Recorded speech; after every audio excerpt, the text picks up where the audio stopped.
was surrounded by people who had kind of planned to have a law career their whole life, and I really had not planned to do that. I just kind of stumbled into it. And after a few of them, I remember one of the partners of one of the law firms said, have you ever thought about volunteering for citizens advice? I think you might fit in a bit better there.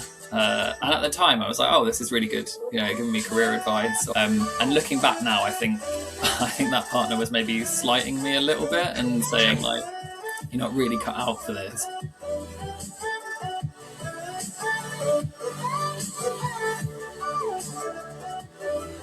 Really pleased to have Callum on this week's podcast. Thanks so much, Callum, for joining us on the Charity Changemakers Podcast. Thank you for having me. Yeah, no, that's great. And I love these podcasts. I say this quite a lot, but I love the podcast when actually I don't really know the guest incredibly well. We've sort of had a 10-minute quick video call quite a few months ago now. This really is an opportunity to get to know you and hear a little bit more about your career journey to date and things that I guess have helped and supported you along the way. But as we do with all the guests, I'd like to give you the opportunity just to introduce yourself, tell us who you are, what you do, and a little bit about the charity that you work for. Yes, so I'm Callum Dixon. I'm Director of Service Delivery and Member Support at Citizens Advice. Citizens Advice is quite a household name. We are a provider of advice for members of the public on all sorts of topics, as well as advocating for change for the removal of systemic barriers that cause people to need advice in the first place. Yes, yeah, perfect. And we'll dive into more of that, I'm sure, as we move through the conversation. But and before we get into that big stuff, we like to ask people some quick fire questions, and what the first one being what a good weekend or a day off, if they come round for you, what they look like. Yeah, I adopted a little boy last year, my 3-year-old, and my day off now is looking after him, which is obviously the perfect day. But if he were being looked after by someone else, for example, that would be nice. I would spend most of my time playing tennis, reading, eating some good food, probably. So that's my go-to. Yeah, no, that's perfect, great. And obviously, that's going to be about training your son to become a tennis player as you gets older. So you get that back. Yes, we're in progress. Yes, yeah, absolutely. And what's something small that brings you a disproportionate amount of joy? I'm a really big traveller. I love to travel the world, and I know that's a massive privilege. So it's a big thing. But the small thing is I've got a list of countries that I've visited on my phone. So I love nothing more than landing and just adding the name and the flag on the list on my phone. Yeah, no, that's brilliant. I've got a friend who does similar. I think she's got a map in her lounge with a sort of flag, puts the flag in as to where she's been, which is a lovely thing to be able to do. And okay, our final quick fire question then. I love this one. What's one thing people always assume about your job that just isn't true? The amount of times that I get asked for advice on a daily basis. So people think I am an advisor, which years and years ago I was, but I'm very, very out of touch with that, and so I cannot give advice. And the other one I had once when I was a chief exec was one of my board members asked me what my day job was. Yep. Yes, yeah, that's slightly worrying, isn't it? Yeah, when the board don't even know. Yes. Yeah. I love that. You sit down at the dinner table there, and I guess people asking advice from everything from what insurance to benefits to the whole list. Yeah, absolutely. So no, good. So look, it always feels like a really big question when I ask it, but I'm always interested as to how people found themselves working in the charity sector, how it all started for you. Yeah, I went to university. I studied law with Spanish, which is a strange combination, I know. But as part of that, we used to get invited to quite a lot of like drinks receptions run by the law firm. So they were courting kind of future lawyers. And I went to quite a few of them, and I just didn't really fit in. I knew that. I was first in family to go to university. I was surrounded by people who had kind of planned to have a law career their whole life, and I really had not planned to do that.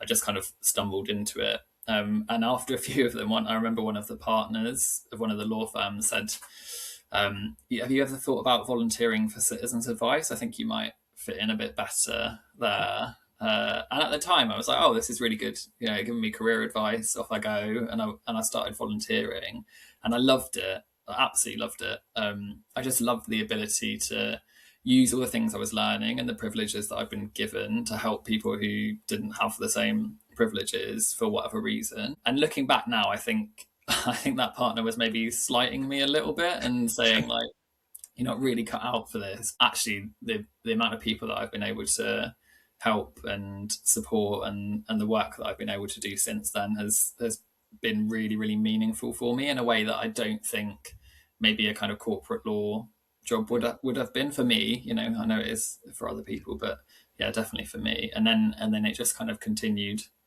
from Yes. there, Yeah. really. Yeah. I suppose there's, like you say, someone's seen that value alignment though, right? In that, and I guess you can go into law with all the right intentions of wanting to make a difference to individuals as well. I don't want to downplay a whole upset all the lawyers out there, but I guess like I say, I guess someone's seeing a value alignment, and I guess what was driving and motivating you as an individual, and seeing that alignment with the sector. So, from volunteering, what did that then sort of develop into? So I was really fortunate that the local citizens advice I volunteered for really supported me. So I volunteered. It was my home citizens advice, not the one where I was studying. So I used to volunteer and go back every summer and Easter and reading week, and they would train me. And every time I went back, they trained me to do something different and something more. And eventually, they trained me to train other people.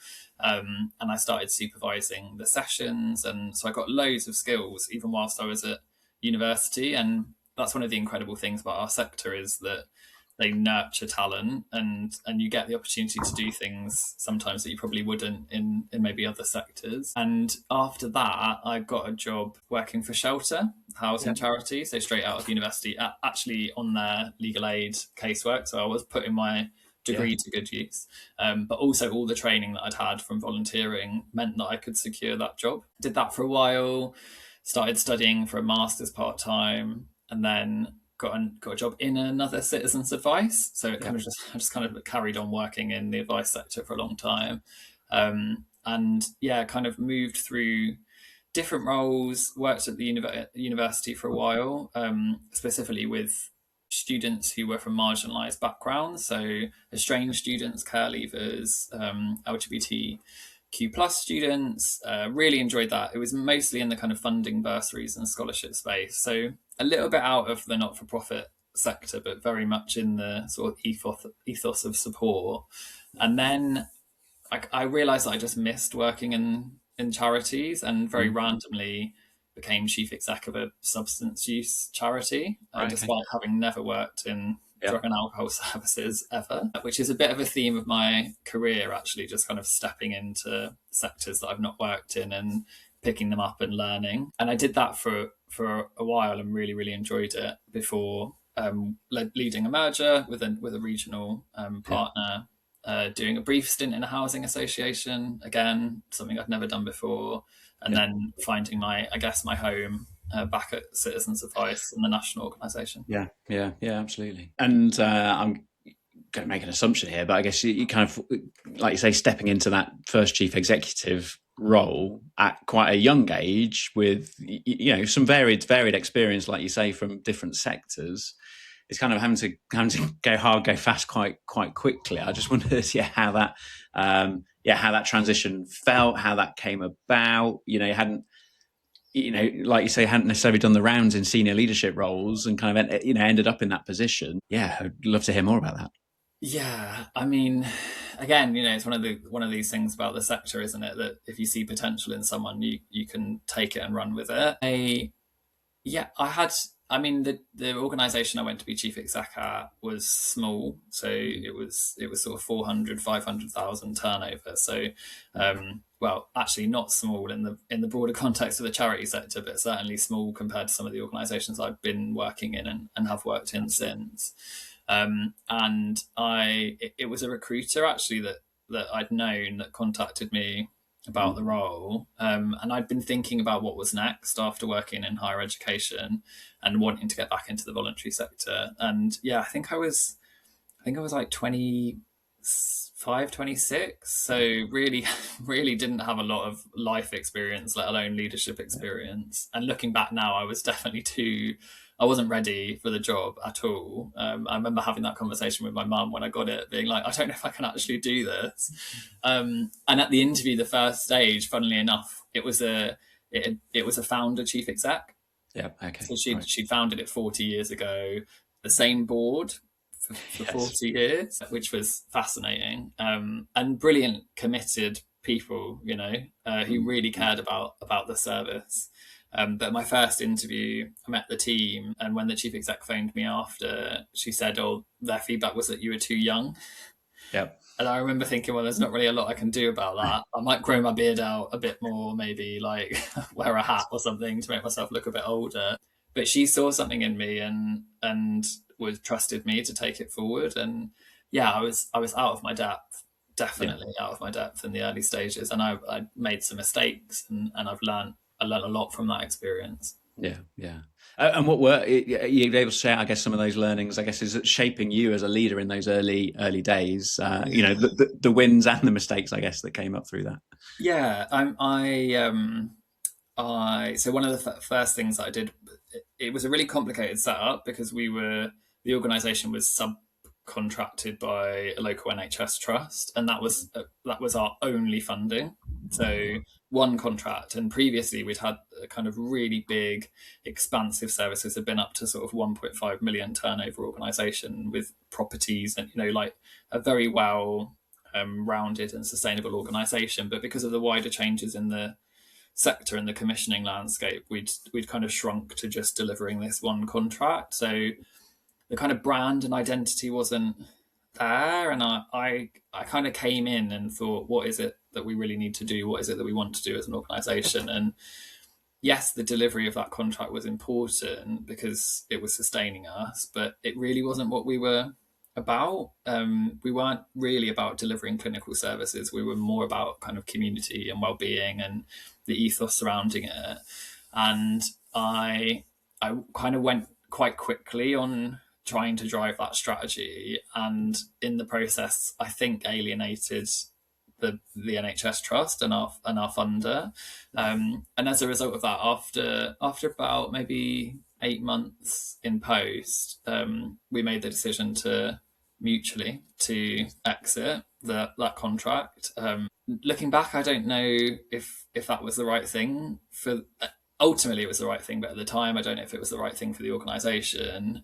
We had a very healthy reserves. In fact, probably too healthy. So we needed to find a way to use them, but I probably could have positioned us a little bit better by kind of running that contract through to its natural conclusion and continuing with the expansion of our kind of wider strategic ambition.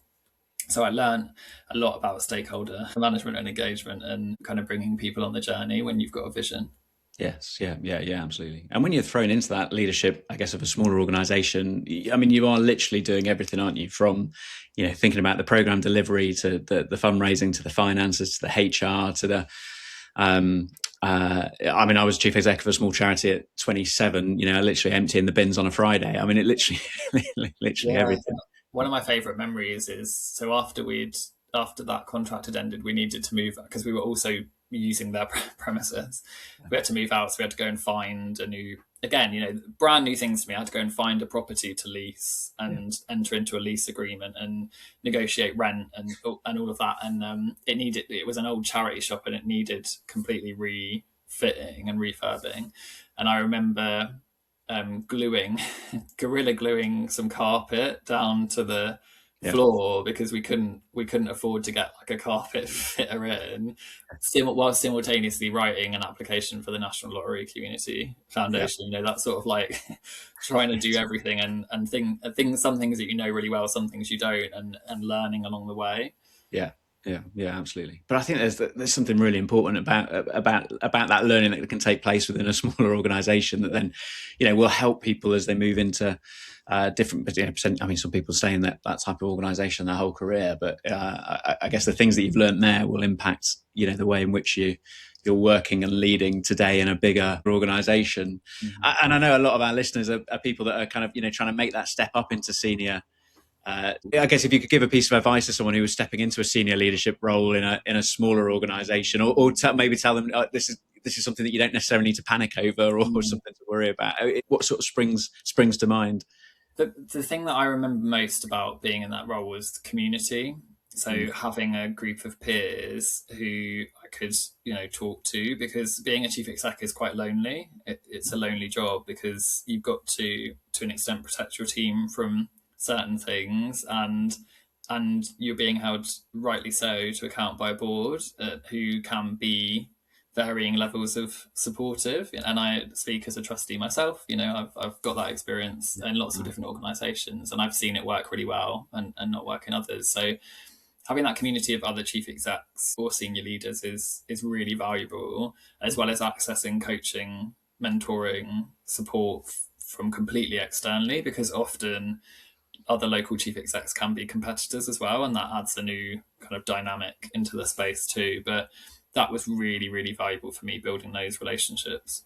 Yeah, absolutely. Yeah, that peer-to-peer support, like you say, is vital, as well as that strong working relationship with the board. I know you said it was quite an established board, but I guess that real, all corporate knowledge that they had, and working with them becomes a really key part of that as well.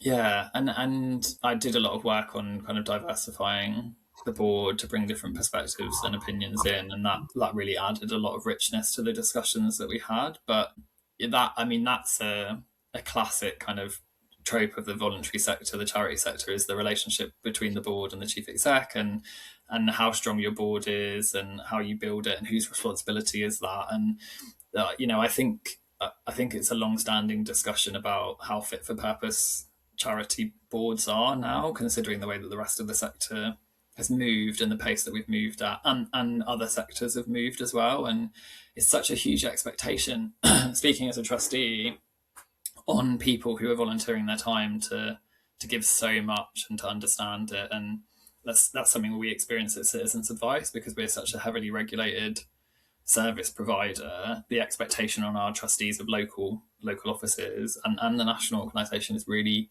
significant, and the fact that they're doing that kind of voluntarily and unpaid, it does create barriers to securing the right people with the right experiences and perspectives, as well as a kind of wider and more diverse group of people. Yeah. And that chief executive role, how long were you in the role, and how did it sort of come to an end, and what came next? Yeah, so 2.5 years, I think, 2.5 brilliant years. And as I said, we really realised, so we'd had huge success after leaving that contract. We got big national lottery funding. We had brilliant funding from the Lloyds Bank Foundation. I think it was called the Enable Fund, to help with all the infrastructure, and one of the few unrestricted funders out there. And I got pretty decent at securing funding. I would never consider myself a fundraiser, but I managed 500,000 each year for a couple of years, which for a kind of medium-sized charity actually was good going. But we realised that from a kind of longer-term sustainability perspective, with the way that commissioning was moving, that small local substance use services that aren't kind of lived experience organisations, although we did shift into incorporating more lived experience into our work, but there wasn't really a massive future in the market for us, unfortunately, because I think there was brilliant value in what we did. So we found this is another thing about kind of partnerships and people and community. I had a relationship with another chief exec of a similar organisation that was operating regionally, that had merged with some other of our kind of Yorkshire-based partners in the past. And we decided that actually that was a good option, and worked on the business case and took it to the board. And I knew that I was ready to move on. I actually wanted to go travelling, but we completed the merger in May 2020. So not the right time to be getting on a plane, unfortunately. So I found a job at a housing association specifically focused on young people, which again was a kind of shift for me into a different sector, and I really, really enjoyed it. It was really fascinating, lots of learning, huge, much bigger, sort of 5-6 million turnover at the time. Had a corporate arm as well, so we had a We had housing, we had stock, we had a kind of renovations social enterprise as well. So I was overseeing wider than just service delivery. I was overseeing HR and marketing and comms. So really kind of expansive and interesting portfolio. But whilst I was doing that role, a job came up at National Citizens Advice, and it kind of, Citizens Advice had carried on through my career. I'd been a trustee for a number of years for one of our local offices. And it just felt like the right job. It felt like this is the organisation I've always wanted to work for. They were recruiting a few different leadership roles, and I just went for it, and I got it, and the rest is history. Yeah, absolutely. And I guess that kind of, I guess the question is a little bit, was that sense of coming home, I guess, from that, from that conversation, where like you say, the partner says, I think you're better off Citizens Advice type thing, whether a spite or not. And then the volunteering to now be, obviously, like you say, a director within the national organisation. Does it feel like that sense of being where you're meant to be? Yeah, I've been here 5 years, just over 5 years now, and I've done 4 different jobs in that time. Right. So again, that opportunity to move and learn and grow and do different things. And that's not like a restless feet kind of thing. It's more of like people identifying potential and opportunities for me to do different and bigger briefs and bigger portfolios. It did feel like coming home at the beginning. And I guess, when you've been in an organisation for a long time, you've got to catch yourself about the complacency of being at home and stop yourself from becoming the person that says, oh, we tried that 4 years ago and it didn't work, or that won't work. So I'm really conscious of not being that person, because I am increasingly becoming one of the longest standing senior leaders in the organisation, and that's a huge privilege, but it also comes with a kind of burden of catching yourself and still trying to be enthusiastic about the work. Really. You obviously talked about change of roles and peer-to-peer support as well. What do you think are the things that helped you to develop within your career? Because it's been quite a quick and fast trajectory to where you are now. I guess people listening are going to be interested as to how you've been able to make those moves and things that have supported you along the way. Yeah, I think you have to have a level of kind of delusion. So you have to tell yourself, like, I can do that job. I could absolutely do that job. And I totally appreciate the privilege that I have as a white cis man talking about kind of securing opportunities for progression, but being kind of confident and ambitious and putting yourself forward for something, even if you're not 100% sure. All of it is good practice. That's all I always say to myself is it's recruitment and interviewing and all of those processes are muscles that you grow, and if you continue to practice. So if you haven't applied for a job in 2 years and the job comes up that you really want, you're starting from scratch, whereas you might be against someone who's been in the job market for months, really honing their paperwork and their skills. So I think practice is really important. And then I think there's something about relationships and all of that. So building the relationships with people who have influence within an organisation or a sector, reaching out to organisations that you're interested in working for or passionate about, finding out what's going on and kind of cultivating your profile with those as an organisation. For me, and I will say about the delusion point that I've definitely got jobs before and thought, oh, this is a bit scary, and it was a very steep learning curve, and it was hard. It was absolutely hard, and in hindsight, was that the right thing to do? I don't know, but not being afraid of kind of chucking yourself in the deep end and seeing what sticks, and knowing that there's people out there that can help you to get there if you need to.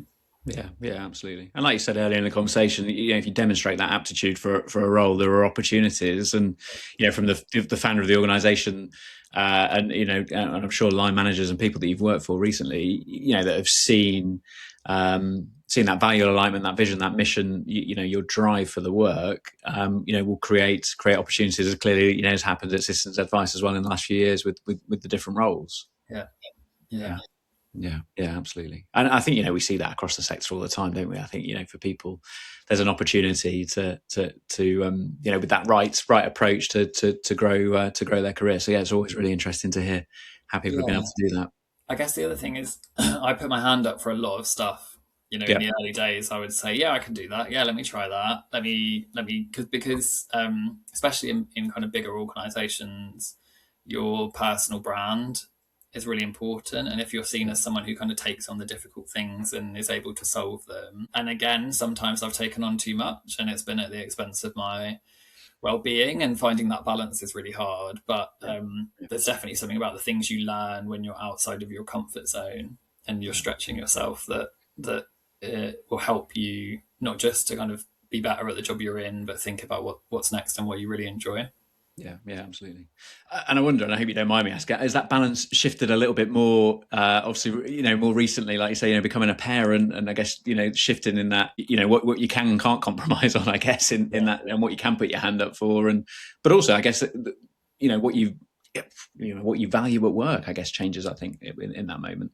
Yeah, I mean, there's nothing more humbling than becoming a parent, right? So spending 8 months being really bad at something whilst I was on adoption leave was quite hard, because I'm someone who prides himself on doing a really good job. And there's, becoming a parent, there's no guidebook, there's no lessons. It's all kind of fumbling around and finding your feet. So it's definitely changed my perspective on lots of things. And like coming back to work has been really hard, because I did take an extended period, and that was really tough. It was a strange transition to feel like I wasn't on top of things, because I like to be on top of my work, and trying to catch up and find your feet again and think about where do you add value is a strange psychological shift. And then at sort of 5:30, thinking I really must go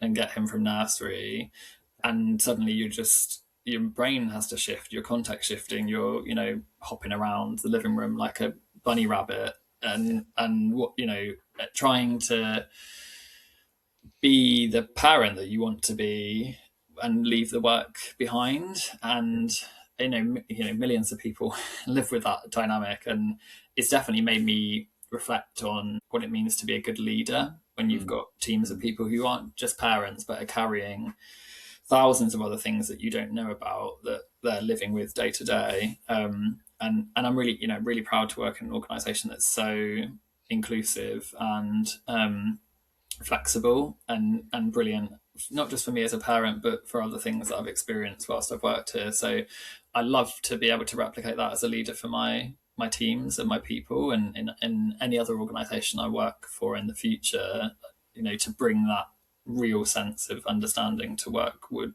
be really central to my leadership style. Yeah, absolutely. Yeah, and I was going to sort of ask that question, as you reflect, from the leader before being a parent and after, whether things have changed. Maybe it's that understanding or that flexibility that you talk about, but things that you think maybe have changed in your leadership approach and style. Yeah, I mean, it's funny, isn't it? Because leadership is ever evolving. So if I look back at myself 10 years ago, I would not recognize myself as a leader. And I hope in 10 years' time, I won't recognize myself now, because I've still got lots of traits that I don't like about myself as a leader that I carry with me. I think the difference about becoming a parent is that you're so much more reflective on it, because I find myself constantly thinking, if I behave like this, what am I teaching my little boy? If I do this, what am I teaching him? If I do that, what am I teaching him? And so I've definitely become more conscious of the power of myself as a leader within my teams and creating the kind of culture that I want to create since becoming a parent. But it's quite easy when you get stressed and overwhelmed in a work setting to kind of drop back into some of those traits that you maybe don't like as much about yourself. And I hope that becoming a parent means that I'll do that less often, because I have to catch myself all the time with my little boys. Yeah, absolutely. Yeah, no, you're absolutely right. That needing to catch yourself. I think, I mean, blimey, my daughter's 14, and I'm still not quite worked that one out yet. So, And it feels like there's even more moments that I have to catch myself. Yeah, but yeah, no, you're absolutely right. I'm always interested as to that how we think our leadership is evolving and working, and I don't know, within the organisation and how citizens advice works, and that mix between office or working from home and working with people in, I guess, a range of different situations and scenarios. Like you say, it's trying to afford that flexibility in a whole range of different. Yeah, and it's hard in a service delivery organization to offer the same kind of flexibility. And again, I totally recognize the privilege I have of working for an organization where I predominantly work from home, and I do have to travel for work, and that becomes more difficult when you've got children, because I'm missing bedtime, maybe some days I'm not seeing him at all because I have to leave early and get back late. And that's hard, but I know that people in frontline service delivery roles have to be there day in, day out, delivering on the front line. And I've been in those roles myself. So I know that is really different, and it's hard sometimes to offer that flexibility. But I think if you've got that as your kind of ethos as a leader, you can find ways to do it differently and to make it work for others. So, one of my team has every day they go and do pick up from school and have a couple of hours, and then when the kids are to bed, they carry on and pick up their work. And that, to be able to afford that to someone for younger children, it just feels really transformational for their life, and ultimately that means that they're more likely to care about the work that they're doing because they feel like they're being afforded respect and being valued. Yeah, absolutely. And instilling that culture has to come from the top right. So, I mean, clearly there's a lot of work, particularly in an organisation the size of Citizens Advice, that's having to happen across the whole organisation for that to be consistent for everybody, and can be quite difficult to instill. But if it's, like you say, if it's being led from the board down across an organisation, it makes a massive difference.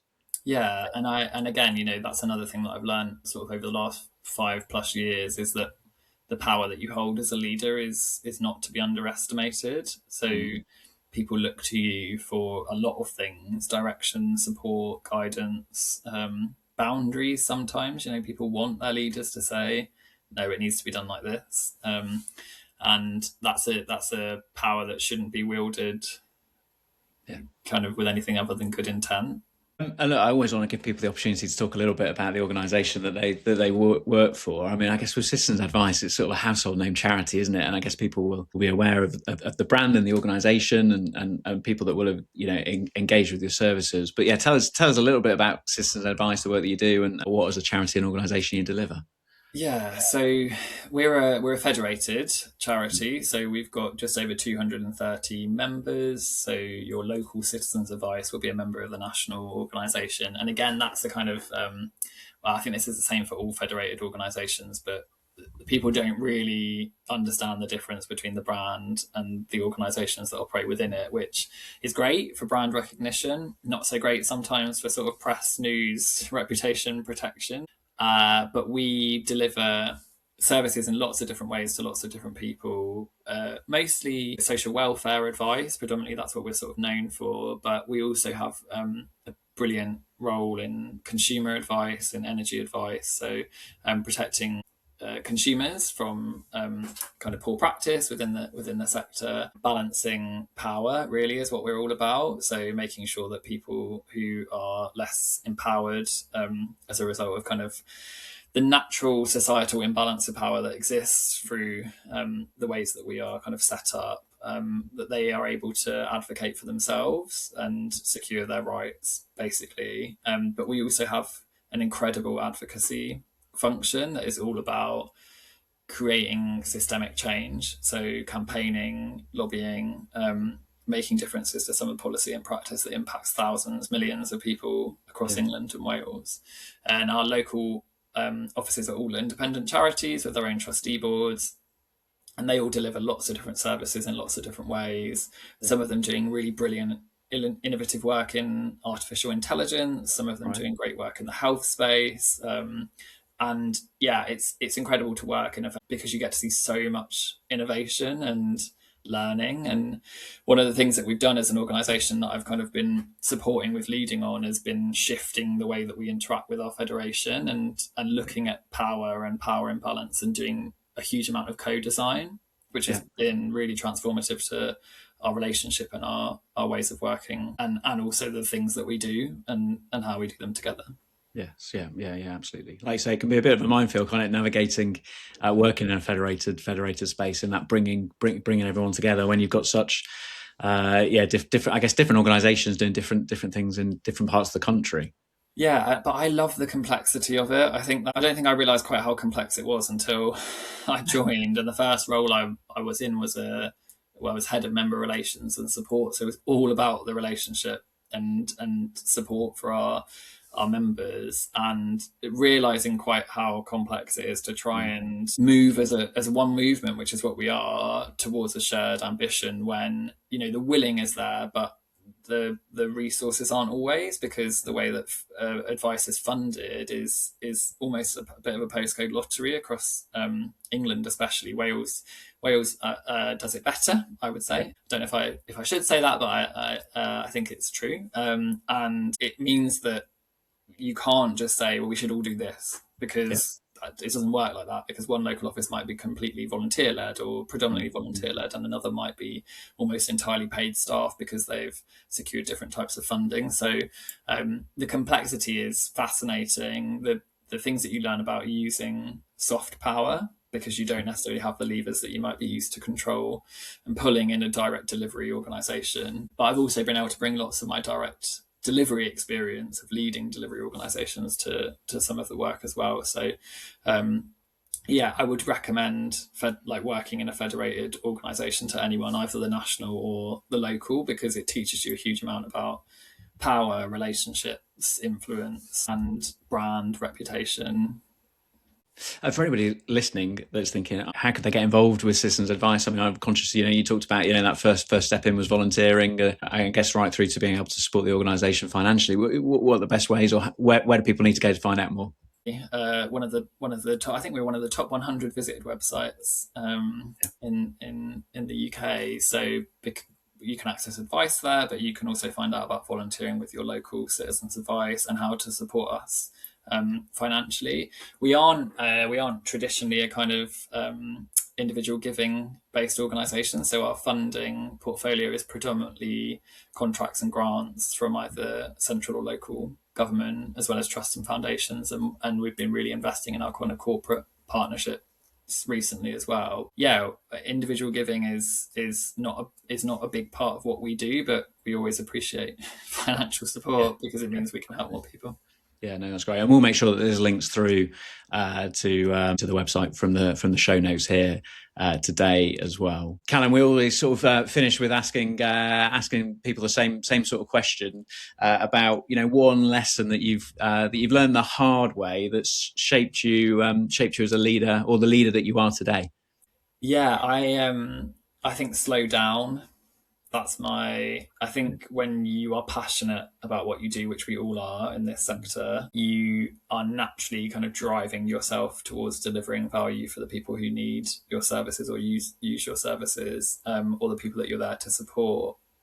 And that can mean either you sacrifice your well-being, or you don't bring people with you, or you're not stopping to kind of celebrate what you've achieved. So slowing down, just taking a bit more time and celebrating where you've got to is definitely the big learning for me. And we talked about being a parent. There's nothing that's going to make you slower than trying to get a 3-year-old out the door to get to nursery in time. So yes, yeah, absolutely. Never know where their shoes are. Yeah, indeed. Yeah, or where they've hidden them last. No, that's great. That's really, really helpful, really insightful. And actually, this podcast will be out just before we're doing a webinar at the end of June. A little bit around that, about managing burnout, managing stress, slowing down within your senior leadership role as well. So if you're listening and that message there from Callum resonates, Callum doesn't know this webinar's coming up, but I'll give it the plug at this point. Then just be worth keeping an eye out for that as well. Callum, thank you so much for coming on the show. It's been really great to chat and to hear more about your career journey and sort of share some of you sharing some of the insights that you've been able to share with us today. These conversations can always be twice this length, I think, for the amount of time that we could spend. So just so grateful, and we'll make sure that, like I say, that you're tagged up. And if people want to reach out or got questions, they can get in touch if you're happy for them to do that. Yeah, absolutely. Yeah, perfect. Well, great. Well, Callum, like I say, thank you so much for coming on the show. And looking forward to seeing how things continue to develop and evolve for you and for Citizens Advice. Thanks, Adam. If you've enjoyed the podcast, please do subscribe and share it with somebody else in the sector. If hearing about the career journey in this episode has inspired you, I've put together a bunch of practical resources to help you land your next ideal role in the charity sector, including support on how to put together a CV and cover letter that will really work for you. You can join for free at the Charity Careers Network, a growing community full of advice, tools and honest conversations about charity careers. Both the podcast and the network are proudly powered by Charisma Charity Recruitment. Thanks so much for listening, and I'll see you next time.